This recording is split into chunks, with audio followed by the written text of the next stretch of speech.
समाधान समाधान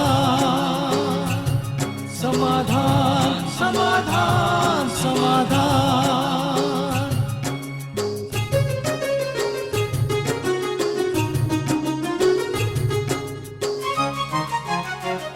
समस्या से उभरना अगर चाहे इंसान, स्वयं के संग सर्व का वो दिल से करे सम्मान। कहता है ये समाधान समाधान समाधान। समस्या से उभरना अगर चाहे इंसान, स्वयं के संग सर्व का वो दिल से करे सम्मान। कहता है ये समाधान समाधान समाधान समाधान समाधान समाधान।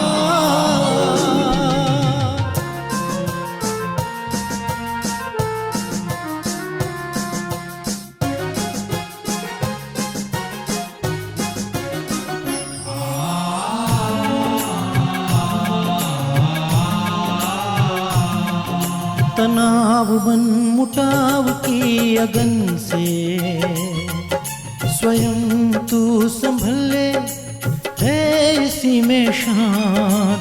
दूरिया दरारे मिटाए मन से, जीवन बन जाएगा खुशियों की खान खुशियों की खान।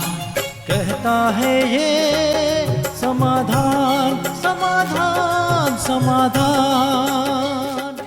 नमस्कार, आदाब, सत श्री अकाल। मित्रों, स्वागत है आप सभी का समाधान कार्यक्रम में। मित्रों, एक छोटा सा बच्चा ठंड के दिनों में तिरंगे बेच रहा था, प्लास्टिक के तिरंगे झंडे। लोग उसके पास से गुजर रहे थे और फिर भी मोल भाव कर रहे थे कि इतने में दे, इतने में ना दे। नंगे पैर था वो बच्चा और ठिठुर रहा था, फिर भी लोगों को उस पर रहम नहीं आ रहा था। एक सज्जन ने देखा कि ये बच्चा है और तिरंगे के झंडे बेच रहा है, क्यों ना मैं जूते ला कर के इसे दूं। वो बाज़ार में गए और वहाँ से उसकी साइज़ के जूते खरीदे और बच्चे के पास पहुँचे और कहा कि बेटा ये जूते पहन लो तुम। बच्चे ने फट से बॉक्स उनके हाथ से लिया, जूते निकाले और पहन लिए। जब वो सज्जन जाने लगे तो बच्चे ने फट से उनका हाथ पकड़ लिया और कहा कि क्या आप भगवान हैं? तो व्यक्ति ने अपना हाथ छुड़ाया और अपना कान पकड़ते हुए कहा, नहीं नहीं बेटा, मैं भगवान नहीं हूँ। भगवान तो हम सबके माता पिता हैं, वो ऊपर रहते हैं। फिर बच्चे ने मुस्कुरा कर कहा, तब तो ज़रूर आप भगवान के दोस्त होंगे, क्योंकि कल रात को ही मैंने भगवान से प्रार्थना की थी कि भगवान मेरे पास जूते नहीं हैं, आप मुझे प्लीज़ एक जोड़ी जूते दे दो, क्योंकि ठंड में मेरे पैर बिल्कुल ठिठुरते हैं, मुझे एक जोड़ी जूते दे दो भगवान। उस व्यक्ति ने बहुत प्यार से मुस्कुराकर उस बच्चे की तरफ देखा और उसका माथा चूमकर अपने घर की ओर चल पड़ा। उसके मन में एक भाव आ रहे थे कि भगवान का दोस्त बनना कितना सहज है। सचमुच मित्रों, हमारे आसपास भी ऐसे बहुत सारे लोग हैं जिन्हें शायद हमारी आवश्यकता है। भगवान ने हमें बहुत कुछ दिया है। यदि हम ऐसे ज़रूरतमंदों की सेवा करते हैं तो उनके मन में भी ईश्वर के लिए आस्था, भावना और श्रद्धा पैदा होती है और हमें भी उनकी दुआएं प्राप्त होती हैं। तो क्यों ना हम सब भी ईश्वर के दोस्त बने और अपने आसपास ऐसी ही सुंदर सेवा करते हुए इस समाज को सुंदर और श्रेष्ठ बनाएं। इस सुंदर बात के साथ आज के समाधान की शुरुआत करते हैं। आदरणीय भ्राता जी का स्वागत करते हैं। भ्राता जी, बहुत बहुत स्वागत है। शुक्रिया। आसान लगता है भगवान का दोस्त बनना? आसान तो है लेकिन थोड़ा मुश्किल भी है जी। क्योंकि जो संस्कार, स्वभाव या नेचर या क्वालिटीज कहें भगवान की हैं, वही जिसमें होंगी वो तो उसका सच्चा दोस्त बन सकेगा। क्योंकि मेरे बहुत सुंदर इस पर अनुभव हैं। जी जी। 1982 से ईश्वरीय महावाक्यों के आधार पे मैंने भगवान से ये नाता जोड़ा और खुदा दोस्त है वो। जी। तो लेकिन उसमें पहली शर्त जो मुझे ख्याल में आई वो ये थी कि जैसे वो संपूर्ण प्योर है, मुझे भी उसके लिए संपूर्ण प्योर बनना होगा। और सचमुच ये दोस्ती बहुत ही सुंदर चली, बहुत अच्छे अच्छे अनुभव हुए। निर्धनों की सेवा करना, ऐसे लोग, जैसे प्रैक्टिकल बात थी ना, जी जी। ठंड लग रही है, ठिठुर रहा है, उसकी मदद कर देना। कोई बीमार व्यक्ति है, दवाइयों के बिना तड़फ रहा है जी। उसकी मदद कर देना, बिल्कुल कोई असहाय है उसे कोई पूछने वाला नहीं उसको सहारा दे देना, ये सब भगवान की क्वालिटीज है ना। जी, जी, जी। दया करना, क्षमा करना, दुःख हरता, अपनापन सुख करता देना, जो हम दुःख उन्हें कहते हरना, हैं। जी, जी। तो ऐसी आत्माएं सचमुच भगवान के दोस्त ही हैं। जी, जी, जी। तो लता जी एक बहुत बड़ी बात आपने कही कि जैसे वो संपूर्ण पवित्र हैं, हम भी पवित्र बने। लेकिन शुरुआत ये बाहरी रूप से भी अवश्य किया जा सकता है कि हम लोगों के दीन दुखियों की मदद करें और उसके बाद फिर उनकी जो क्वालिटीज़ हैं जैसे वो हैं, वो क्वालिटीज़ भी हम अपने अंदर लाते बिल्कुल जाएँ। परफेक्टली राइट, जी। क्योंकि ये क्वालिटीज प्योरिटी की धारण करना हुँ, हुँ। कईयों को मुश्किल लगेगा, जी। लेकिन दिल में सच्चा प्यार रखना मनुष्यों के लिए, हुँ, हुँ। अपनापन रखना, नॉन वायलेंट रहना और मदद करना, देखिए इससे पहले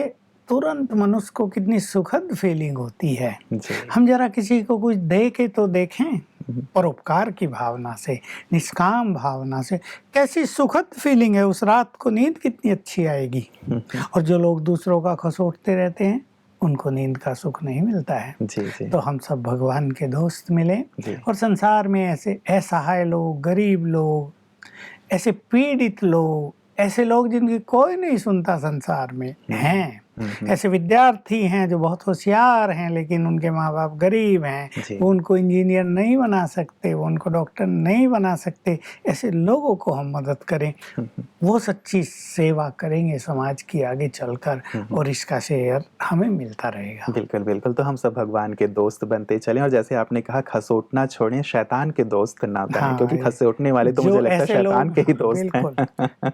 जो नॉन वायलेंट हैं जी। वो खुदा के दोस्त, जो वायलेंट हैं जी। वो सचमुच शैतान के दोस्त, क्या शैतान ही कहेंगे उन्हें तो। जी, जी, जी। आइए भ्राता जी इस सुंदर बात के साथ आज के पहले मेल की ओर लिए चलता हूँ आपको। पूर्वी जी ने हमें भेजा है और ये कहती हैं कि सर मैं 21 साल की हूँ, मुझे आपकी मदद चाहिए। मैं बहुत झूठ बोलती हूँ। कोई भी सिचुएशन हो मैं सही भी हूँ तब भी मेरे मुख से सिर्फ़ झूठ ही निकलता है। बचपन में फ्रेंड से मिलने के लिए मम्मी-पापा से झूठ बोलकर जाना पड़ता था। इस तरह से इसकी शुरुआत हुई होगी ऐसा मुझे लगता है, पर अब तो आदत ही बनती जा रही है। कोई भी सिचुएशन हो मैं झूठ ही बोल देती हूँ। मैं इससे छुटकारा पाना चाहती हूँ। कृपया बताएँ कि मैं कैसे अपने झूठ से मुक्त हो सकती हूँ? पूर्वी जी हैं। पहले तो पूर्वी जी को बहुत-बहुत क्या कहूँ मैं, आशीर्वाद। जी, जी। 21 जो, साल की ही हैं हाँ, अभी। जो अपनी गलती को महसूस कर रही हैं। जी।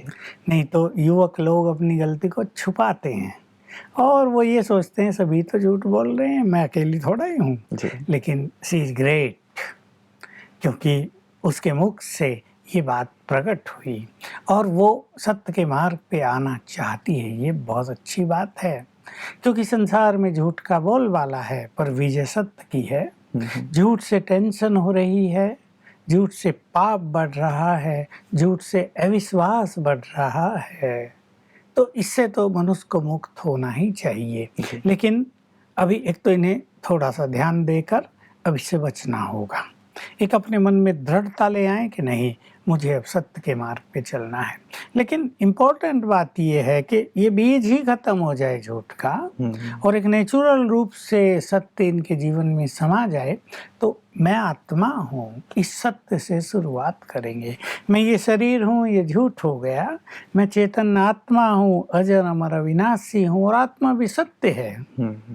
तो इस स्वरूप में स्थित होने से सत्य के संस्कार जागृत होते जाएंगे और बहुत थोड़े समय में, मैं तो इन्हें कहूँगा 3 मास ये जस अभ्यास कर ले। जी, जी। 3 मास काफ़ी है, सारे सत्य के संस्कार इनके जागृत हो जाएंगे। साथ साथ हम जो एक चीज़ सिखाते हैं स्वमान की प्रैक्टिस, जो हमें महान बनाती है।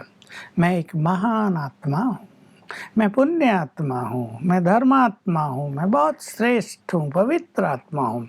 इस तरह की फीलिंग में ये रहेंगी तो सत्य नेचुरल रूप से इनके साथ आ जाएगा और वो इनकी शक्ति बन जाएगा। जी, जी, जी। पता जी क्या इसके लिए विद्यालय में जाकर के अभ्यास करने की ज़रूरत पड़ेगी, कुछ कोर्स करने की ज़रूरत पड़ेगी या सिंपली जितना आपने बताया है उतना ही करने से ठीक नहीं, हो जाएगा? देखिए, सत्य ज्ञान एक बहुत बड़ी चीज़ है जी। जो हमें सत्य राह पे चलना सिखा देता है।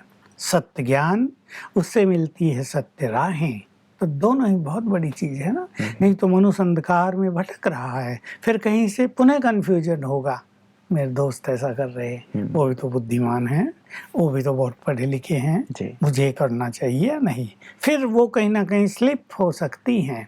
इसलिए सत्य ज्ञान ले ये सेवा केंद्र पर जाकर और सत्य मार्ग का अनुसरण करें, तो असत्य स्वतः ही पीछे छूट जाएगा। बिल्कुल। और भ्राता जी क्या ये भी किया जा सकता है कि जैसे इन्होंने झूठ बोल दिया, तो फिर एक प्रकार से सामने वाले से ये बोल के भी कि भई मुझसे झूठ बोला गया, मैं क्षमा चाहती हूँ, सच बात ऐसी है, क्या ऐसा भी बोल देने से क्या कुछ परिवर्तन आएगा? यदि ऐसा करती हैं तो बहुत जल्दी परिवर्तन हो जाएगा, जी। क्योंकि एक बार करने के बाद अभी नहीं ये रहेगा, दूसरी बार भी करना पड़ेगा, इसलिए पहले ही सच बोल दो। जी, जी, तो जी। ये एक बहुत ही अच्छी टेक्निक हो जाएगी इनके लिए हाँ, हाँ। कि एक बार जब ये झूठ बोल दें तो जिससे बोला है उससे सॉरी भी कर लें और बता भी दें भाई ये गलती हो गई, अब मैं आगे से नहीं करूँगी, तो बहुत जल्दी परिवर्तन हो जाएगा। बिल्कुल। भ्राता जी एक चीज़ जैसे पूर्वी जी ने लिखा था कि बचपन में जब इन्हें अपने दोस्तों से मिलने जाना होता था, माता-पिता शायद मना करते थे कि तुम ना जाओ, तो यहाँ से झूठ की शुरुआत हुई, ऐसा इन्हें लगता है। तो यहाँ आप पेरेंट्स को क्या कहेंगे कि बच्चों पे कई बार ऐसा रखते हैं कि नहीं यहाँ जाना है, यहाँ नहीं जाना है, ये करना है, ये नहीं करना है। शायद वो अपनी जगह पे राइट हों, लेकिन बच्चों को फिर अपने तरीके निकालने पड़ते हैं, तो शायद यहाँ से एक गलत संस्कार पड़ जाता नहीं है। नहीं, वो तो ठीक है, लेकिन माता पिता भी सब जगह तो गलत नहीं हो सकते ना। वो जी। अपने बच्चों की मर्यादाओं का, उनके चरित्र का, उनके भविष्य का, समाज का, ये सब ध्यान माँ बाप रखते ही हैं। जी। लेकिन फिर भी इतना प्रेशर न हो कि उन्हें कहीं जाने ही न दें, नहीं तो बच्चे झूठ के संस्कार से सचमुच ये काम करने लगेंगे और वो फिर आगे चलकर जैसा इनके साथ हुआ अच्छा नहीं रहेगा। जी, जी। इसलिए बहुत प्यार से उन्हें मर्यादा भी सिखाएं। अगर हम बहुत अच्छी ट्रेनिंग उन्हें दे देते हैं तो जो अनुचित आग्रह है वो बच्चे भी नहीं करेंगे और माँ बाप को भी दबाव रखने की जरूरत नहीं पड़ेगी जी, जी। और वो अपनी फ्रीडम का दुरुपयोग भी नहीं करेंगे और ये जो झूठ बोलने की समस्या है ये भी नहीं आएगी। जी, जी, जी। भ्राता जी एक बात कही जाती है कि झूठी माया, झूठी काया, झूठा सब संसार, अब सारा संसार ही झूठा हो गया है। तो लोग कहते हैं इस झूठे संसार में झूठ के बिना तो हमारा काम चल ही नहीं सकता। हाँ, इस नहीं पे क्या ऐसा तो कहेंगे? नहीं, ये तो कबीरदास जी ने शायद कह दिया है, जी। झूठी माया झूठी काया, काया भी सत्य है, झूठी तो नहीं है। माँ बाप ने इसको पैदा किया है तो ये झूठी तो नहीं हो जी, सकती। जी। माया भी सत्य ही है, लेकिन वो झूठ को प्रबल करती जा रही है और संसार भी सत्य ही है। जी। झूठ उसमें प्रवेश कर गया, हमें उसको उसकी मूल स्थिति में ले जाना है। जी, जी। तो वास्तव में 10 लोग सत्य बोल रहे हैं, हाँ 10-20 लोग असत्य बोल रहे हैं, 100 लोग असत्य बोल रहे हैं, जी। हम 2-5 लोग सत्य बोलकर क्या करेंगे, हम भी उसी लाइन में चलें, जी। ये मान्यता गलत है। हुँ, हुँ, हुँ। भेड़ सभी कुएं में गिरती जा रही हैं, भेड़ चाल प्रसिद्ध है ना, जी, एक जी। गिर गई तो दूसरी भी गिरेगी, तीसरी भी गिरेगी। तो इतनी समझ तो मनुष्य को होनी चाहिए जी। कि हम एक स्वस्थ परंपरा की शुरुआत भी तो कर जी, सकते जी, हैं जी, ना। जी। लेकिन लोगों को ये लगता है कि शायद ये बहुत कठिन है, झूठ से जब सहज रूप से काम बन जाता है कि हाँ भाई झूठ बोला काम हो गया, तो सच बोल के क्यों अपने आप को हम परेशानी में डालें, क्यों हम कष्ट लें? तो ये एक मान्यता सी हो गई। थोड़ा सा कठिन तो है, जी, जी। जैसे अंधकार में बिना प्रकाश के चलना, जी। थोड़ा तो कठिन होगा, तेज भी नहीं चल सकेंगे, डर भी बना रहेगा। जी, जी। ये तो ठीक है, पर जैसा मैंने कहा एक अच्छी परंपरा की हम शुरुआत करें, अपने को प्रकाशित करें। इसलिए मैंने कहा ज्ञान का प्रकाश हमारे पास अवश्य हो, जी। ताकि इस अंधकार में क्या सत्य है क्या असत्य है वो हमें स्पष्ट दिखाई दे सके। बिल्कुल, बिल्कुल। चलिए भ्राता जी हम भी कामना करेंगे कि सभी लोग सत्य के पथ पे चलें और पूर्वी जी भी अपने इस झूठ के जो संस्कार हैं बोलने के उससे मुक्त हो जाएँ, क्योंकि जैसे आपने एप्रिशिएट किया कि ये मुक्त होना चाहती हैं, ये एक बहुत बड़ी बात है। ऑस्ट्रेलिया से अगला मेल भ्राता जी हमारे पास आया है, ये लेबा मकाओ जी हैं और ये कहती हैं डियर भाई जी, I am seeking your guidance for healing assistance and help. My son's dear teacher is very ill and is in a wheelchair with severe back problems. She is very ill and does not think she will see another summer. His teacher is a spiritually gifted teacher and has worked for the good of all. I believe she is too weak to heal herself. His teacher is not a BK, she is a spiritual teacher. I send my blessings to you and thank you for your valuable assistance and help. Australia से ये mail है भ्राता जी। ऐसी परिस्थिति कईयों के साथ आ जाती है। इन्हें होप तो अपनी खोनी नहीं चाहिए। कि भाई अगली समर वो देखेगी नहीं, ऐसे सोचने की कोई आवश्यकता नहीं। जी। बिगड़े हुए केस भी ठीक होते हैं, बिल्कुल मृत्युशैया तक पहुंचा हुआ व्यक्ति भी जागृत हो जाता है, तेजस्वी बन जाता है। जी। एक बुरे समय को पास भी करना है और अच्छी फीलिंग के द्वारा पास करना है, अच्छे संकल्पों से पास करना है। मैं इनके लिए कहूँगा, एक तो इनके ब्रेन को कोई भी 10 मिनट सवेरे 10 मिनट शाम को एनर्जी दे। दोनों हाथ मलते हुए मैं मास्टर सर्वशक्तिवान हूँ 2-3 बार याद करें। हाथों में एनर्जी आ गई और ऐसे लेफ्ट राइट दोनों साइड रख दे, आंखें बंद कर लें और 1 मिनट वो फील करेंगी कि बहुत प्योर एनर्जी मेरे ब्रेन को जा रही हैं और मेरे पूरे शरीर को हील कर रही हैं। एक चीज। दूसरा, उन्हें सिखा दें कि वो सोते समय और उठते समय एक विजन बनाएं। अभी उनको व्हील चेयर ही दिखाई देगी सपनों में भी नहीं, वो विजन बनाएं कि मैं सड़क पर पैदल अच्छी तरह आराम से फास्ट गति से चल रही हूँ। चलते हुए देखेंगे अपने को, जैसे आधा मिनट इसमें अपने को ठहरा दें, चल रहे हैं बहुत अच्छी तरह से फॉर हाफ मिनट, एक ये करेंगे। और इसी के साथ तीसरी चीज करेंगे, सोते समय अपने सबकॉन्शियस माइंड को थॉट देंगी वही कि मैं बिल्कुल ठीक हो गई हूँ, मैं दौड़ सकती हूँ, मैं आराम से सब कुछ कर सकती हूँ, मैं परफेक्टली ठीक हो गई हूँ। और चौथी चीज, वो ना करे तो कोई और 1 घंटा राजयोग मेडिटेशन इनके लिए करे। इसको हम कहते हैं योगदान, ताकि जो बाधा उसके जीवन में है या कोई विकर्म या कर्मों का खाता उसके मार्ग में बाधा डाल रहा है, वो नष्ट हो जाए और जल्दी हीलिंग होगी। योग बल से फायदा ये होता है कि वो विघ्नों की दीवार टूट जाती है और हीलिंग फास्ट गति से होती है। डॉक्टर की समझ में आ जाएगा ये मेडिसिन देनी चाहिए, पहले उनकी समझ में नहीं आएगा, वो कुछ कुछ देते रहेंगे। लेकिन जब इस तरह के हम अभ्यास करते हैं और एक काला पर्दा हमारे जीवन से हट जाता है, तो डॉक्टर को फट से जैसे टच होता है, गॉडली टचिंग होती है, इंट्यूशंस प्राप्त होते हैं, ये दो तो बहुत जल्दी ये ठीक हो जाएंगी। इन चारों चीज़ों को बहुत सिंसियरली, कॉन्फिडेंटली ये भी करें और दूसरे भी करें। बिल्कुल बिल्कुल। प्रता जी, जैसा आपने कहा कि डॉक्टर्स को भी ये टच होता है, पिछली बार भी हमारे पास एक मेल आया था, आपको ख्याल होगा, तो उन्होंने भी ये बात मानी थी कि मेडिसिन से ज़्यादा मेडिटेशन ने आपको मदद की है। हमने तो केवल प्रयास किया था, लेकिन आपने जो मेडिटेशन किया है या आपके साथियों ने जो मेडिटेशन किया है उसके कारण आप ठीक हुए हैं, ऐसा डॉक्टर्स भी मानते हैं। जी प्रता जी, अगला मेल हमारे पास कार्तिक जी का आया है। ये कहते हैं, भाई जी मैं आपसे कुछ पूछना चाहता हूँ। मैं पढ़ता हूँ अच्छे से, पर पता नहीं क्यों मेरी 12th क्लियर नहीं हो पा रही है। मेरा इस बार लास्ट चांस है, बस अकाउंट रह जाता है। माँ जी कहती हैं कि तेरी कुंडली में पढ़ाई नहीं है। भाई जी, क्या कुंडली सच होती है? मैं आगे पढ़ना चाहता हूँ। मेरा अमृत वेला भी कभी होता है और कभी नहीं होता है। मैं मुरली शाम को रोज़ सुनता हूँ, वो कभी मिस नहीं होता है। कृपया बताएं कि मैं क्या करूँ ऐसी स्थिति में। कुंडली वाली बात है भ्राता जी। कुंडली को बदल दिया जाए जी। तो एक्चुअली सब कुछ बदला जा सकता है। अब माँ ठीक है ये सोच के निश्चिंत भी रहती है, लेकिन नहीं तो माताएं बहुत चिंतित रहती हैं, हमारे बच्चे पढ़ते नहीं। जी। बाकी सबके बच्चे बहुत होशियार हैं, लेकिन इसका 3rd अटेम्प्ट है और लास्ट अटेम्प्ट है, तो इन्हें बहुत कॉन्फिडेंटली पुनः अपना प्रयास जारी रखना चाहिए। ठीक है, आगे की एजुकेशन इनके कुंडली के अनुसार नहीं है, लेकिन 12वीं तो इनकी क्लियर हो जाए ना। लोग ये तो ना कहीं इनका परिचय देते हुए 12वीं फेल है भाई इसने इंटर किया है, ये तो परिचय में आ जाए। तो एक तो ये रोज सवेरे उठते ही, सवेरे तो ये उठते ही हैं जैसा इन्होंने कहा, बहुत विश्वास के साथ 7 बार संकल्प करेंगे, मैं मास्टर सर्वशक्तिवान हूँ, सफलता मेरा जन्मसिद्ध अधिकार है। और जब एग्जाम देने जा रहे हों तो भी 2-3 बार ये संकल्प करके जाएंगे, और जब पेपर लिखने लगें 1 बार तब भी करेंगे।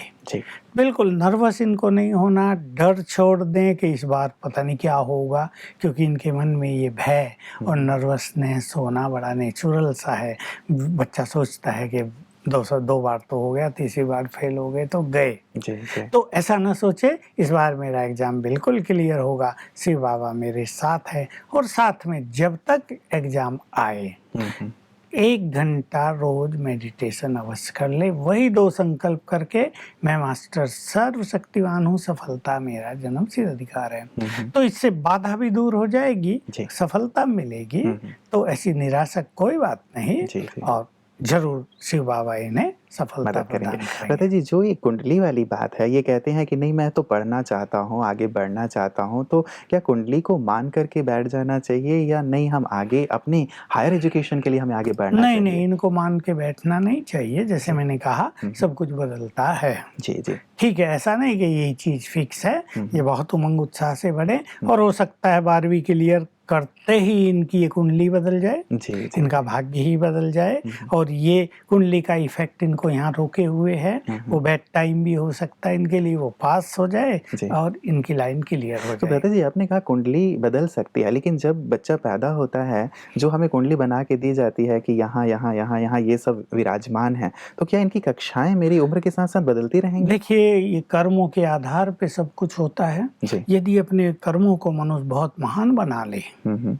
और यदि वो योग अभ्यास में बहुत इंटरेस्ट लेने लगे, तो कर्मिक अकाउंट क्लियर होने लगेंगे ना पास्ट के। जी, जी। तो ये सब भी इनके इफेक्ट खत्म हो जाएंगे, बहुत कम हो जाएंगे। मान लो वो ग्रह रहेगा तो वहीं उसी घर में रहेगा, लेकिन उसका जो भारी इफेक्ट था वो धीमा पड़ जाएगा, इसलिए वो ज़्यादा बाधा नहीं डालेंगे। बिल्कुल, बिल्कुल। तो चलिए, ये भी उमंग उत्साह से आगे बढ़ें और साथ ही इस वर्ष 12वीं को ये क्लियर करके अपने हायर एजुकेशन की ओर बढ़ें, ऐसी हम कामना रखते हैं लता जी। एकता जैन जी का अगला मेल है, ये कहती हैं कि ओम शांति भाई जी, मैं 4 साल से चार्टर्ड अकाउंटेंट का काम करती हूँ और 8-9 महीने से मैं राजयोग कर रही हूँ। मेरे फादर भी सीए हैं और मैं उनके साथ काम करती हूँ। इस प्रोफेशन से रिलेटेड मुझे कुछ पूछना है। जब से काम शुरू किया है, मेरे मन में सवाल उठते हैं जो कि अब मुझे बहुत ज़्यादा परेशान कर रहे हैं। इसमें मुश्किल से ही कोई क्लाइंट अपना एक्चुअल इनकम शो करते हैं और हम उनका अकाउंट्स प्रिपेयर करते हैं, रिटर्न फाइल करते हैं और ऑडिट भी करते हैं। क्या एक्चुअल इनकम शो नहीं जब वो करते हैं, तो क्या इसमें भी हमारा हिसाब किताब बनता है? मेरा मन अब इससे उठता जा रहा है कि लोग जब ऐसी झूठी चीज़ें हमसे करवाते हैं तो ये चीज़ें हम क्यों करें? लेकिन अब मेरे पेरेंट्स मुझ पे प्रेशर डाल रहे हैं कि तुम अपना काम छोड़ के घर पे क्यों बैठी हुई हो और फिर से पापा को असिस्ट करो, मदद करो। लेकिन मेरा मन इसके लिए नहीं मान रहा है, कृपया बताएं क्या करें? एक प्रैक्टिकल सी समस्या है। बहुत पवित्र आत्मा है ना ये। जी। तो कोई भी गलत कार्य इनकी इनर कॉन्शियंस अलाउ नहीं करती है इन्हें करने के लिए। लेकिन धंधा ही ऐसा है ये। अभी मेरी तो कई सीए से बात होती है, जी, कहा भाई सारी संसार की रस्म ही ये बनी हुई है। मतलब कोई भी एक्चुअल इनकम नहीं दिखाता। एक्चुअल तो कोई दिखाता ही नहीं, बहुत कम, कोई 1% लोग होंगे, अन्यथा इसी तरह चलता तो है। ये तो वो झूठी माया, झूठी काया वाली बिल्कुल बात वो हो बात गई। यहाँ से सिद्ध हो गई। लेकिन अगर लोग अपनी सच्ची इनकम दिखाने लगे तो हमारी सरकारें बहुत साहूकार हो जाएं। जी। लेकिन क्या है, सब खेल ऊपर से बिगड़ा हुआ है। अब वो भी किसी की सच्चाई को देखते नहीं, उसका इंस्पेक्शन नहीं होता है। जी। इसलिए ये कलयुग का अंत है। अब ये सतयुग तो नहीं है जहाँ सब कुछ सच्चाई पे चलता हो। थोड़ा बहुत तो ये गड़बड़ होगी ही। अब वो काम नहीं करेगी तो कोई और करेंगे, वो तो कराएंगे, और उनके फादर का काम है। इसलिए इन्हें असिस्ट करना ही चाहिए और इसको मिनिमाइज कर देना चाहिए। कोशिश करनी चाहिए कि लोग अपनी अच्छी से अच्छी ठीक ठीक इनकम दिखाएं। कहीं कोई बड़ाई केस है इसमें कंप्रोमाइज करना जरूरी है तो ये करें, लेकिन इन्हें काम नहीं छोड़ना चाहिए। क्योंकि राजयोग ये नहीं सिखाता कि निष्कर्मण हो जाओ और काम छोड़ दो। अब जब युग ही ऐसा है, कौन सी चीज़ प्योर है? हर खाने की चीज़ में मिलावट है, हर जगह कुछ ना कुछ गड़बड़ हो रही है, काम ईमानदारी से चलते नहीं हैं। अभी इस सिस्टम को बदलना प्राइम मिनिस्टर भी नहीं बदल सकता है, प्रेसिडेंट भी नहीं बदल सकता है, केवल शिव बाबा है जो बदल सकता है, वो बदल रहा है। ये ज्ञान मार्ग पर आ गई हैं। अब इनको ऐसा अपने को स्ट्रॉन्ग बनाना चाहिए कि ये उस सिस्टम को बदलें। जी जी, बहुत बहुत शुक्रिया ब्रता जी। ये बात मुझे लगता है सचमुच बहुत ही कारगर साबित होगी सबके लिए और प्रकाश देगी, और हमारा अंतर मन भी हमें खाएगा नहीं कि हम कुछ गलत कर रहे हैं।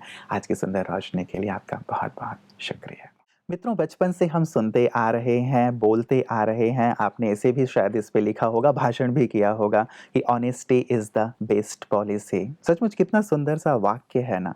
क्यों ना ऑनेस्टी को हम अपने जीवन में लाएं। भले ही सिस्टम में ये चीज़ें आ गई हैं और कठिन लगता है कि हम ऑनेस्टी के साथ क्या रह सकते हैं, लेकिन एक चीज़ कहीं न कहीं से तो शुरुआत अवश्य करनी ही होगी और राजयोग इसमें मददगार साबित होगा। जैसे भ्राता जी ने अंत में कहा कि राजयोग हमें सत्य स्वरूप में स्थित करना सिखाता है और इसमें इतनी शक्ति है कि आस-पास का वातावरण भी सत्य से परिपूर्ण हो जाता है और सामने यदि कोई असत्य बात लेके आता भी है, तो भी वो अपने असत्य को छिपा नहीं पाता, उसे भी सत्य बोलना पड़ता है। तो क्यों ना सत्यम शिवम सुंदरम जो परमात्मा है, उनसे हम अपना नाता जोड़ के स्वयं सत्य स्वरूप में स्थित हों और सत्यता की सरिता सारे संसार में बहाएं, तभी समाज संसार स्वर्ग बनेगा। इस पे गहराई से अवश्य विचार कीजिएगा मित्रों, क्योंकि हम सबके प्रयास से ही ये समाज सुखमय, स्वर्ग और ईमानदारी से परिपूर्ण बन सकता है। नमस्कार। धैर्य और दृढ़ मनोबल से कर दे तू पल भर में मुश्किलें आसान, कतनी समकरनी के पावन जल से स्वर्ग बन जाएगा सारा ये जहान, सारा ये जहान कहता है ये समाधान समाधान।